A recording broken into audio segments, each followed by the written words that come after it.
Harney County started out as a ranching community and in the late 20s became a huge supplier of pine lumber to the nation.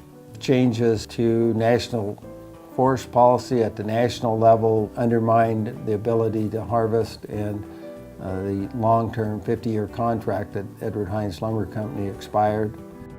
Harney County is probably the single most isolated community in the state of Oregon.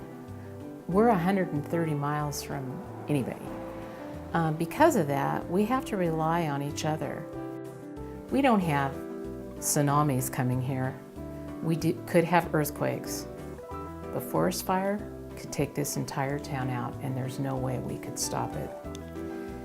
The ability to clean up our forests, to sustain what we love and why we live here, is a perfect fit for us. It's biomass all the way. Well, biomass technology works really well for burns because they're cold, so they have high heating bills. They are close to the woods and therefore very close to the raw materials that they can utilize to heat their buildings.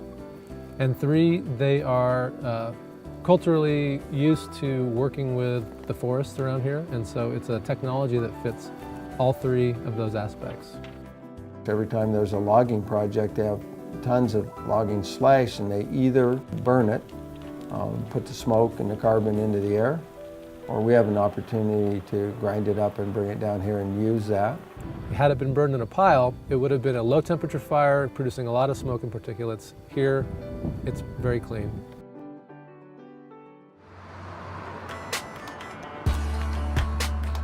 When we started this out, it was a school with a need.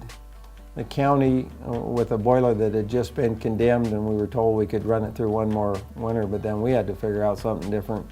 So that started us sitting down together and talking and saying, could we share some costs some way? And as we got to talking, we realized that the model that was most beneficial was a not-for-profit.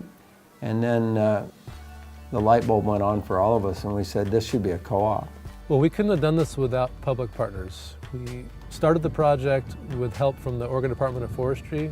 Then we got a grant from the US Forest Service for design and engineering. And from there, we were able to take the outputs of those 2 projects and essentially go get construction financing. And we got that through a foundation, primarily, the Meyer Memorial Trust, as well as a backing from the US Endowment for Forestry and Communities, and then the community invested as well.